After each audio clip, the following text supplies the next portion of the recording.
Previously on Tandy Lab, we covered the Tandy 100.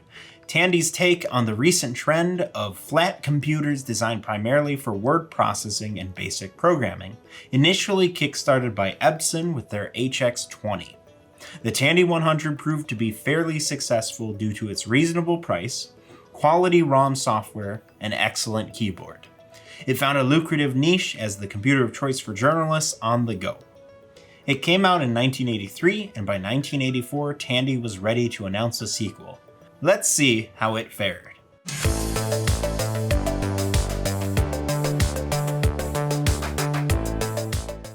Hi, I'm Jacob with Tandy Lab, and it's time to take a look at the Tandy 200. The Tandy 200 remains fully 100% compatible with the 100, both with software and with full compatibility with the 100's wide range of accessories like storage drives, printers, and the video disc interface. Because of this, very few new accessories were released for the 200 outside of your standard carrying cases and a new external 1200 baud modem for increased communication speeds. The most notable change is in the overall form factor of the system. We've gone from a rather anachronistic flat tablet design to a surprisingly modern laptop-style clamshell design. The cursor buttons are now proper keys on the top right of the keyboard, and we have a new display. This display has double the number of rows of the 100, and although it's kind of hard to show on camera, the display is noticeably sharper. The system also has an increase in the available RAM with a maximum of 72K. Additionally, you have some new features in the included ROM chips, most notably the rather good multi-plan spreadsheet program, a beefed up version of the 100's word processing, and new programs for external communication and tone dialing generation. The keyboard is about on par with the 100, but having your screen perpendicular to the keyboard versus parallel will save you a ton of neck pain during those big writing projects. One downside here is a somewhat significant decrease in battery life, with it generally being around 20 to 40% less efficient on batteries than the previous model. Most of that can be attributed to the larger display. Still, battery life is fairly good. You can expect 15 hours of battery time on a modern set of 4 AA alkaline batteries. While the Tandy 100 sold pretty well by carving out specific niches with journalists and industrial use, the 200 would not share in its success and would actually sell quite poorly. The primary reason is just how much the computer industry had changed in the past year and a half. In early 1983, running any type of computer portably was still a miracle. By late 84, early 85, the industry was heating up, though still in its early phases. Machines like the Grid Compass, K-Pro 2000, and the Bondwell 2 were making huge strides in the power and operating systems of early portables. Additionally, the prices of desktop computers, particularly IBM compatibles, were falling fast. Many users would be willing to sacrifice portability for a system not that much more expensive, with dozens of times the performance. The other issue is that Tandy continued to sell the 100, and it was arguably a better deal. The 200 launched at the same price that the Tandy 100 had initially retailed at when it launched, $999. By now, the 100 could be picked up for $699, with sales and rebates sometimes dropping them to under $500. Many consumers chose to buy the cheaper model since the upgrades to the 200 weren't that compelling. The 1986 RadioShack catalog was the first to list the Tandy 200 at a price of $1,000.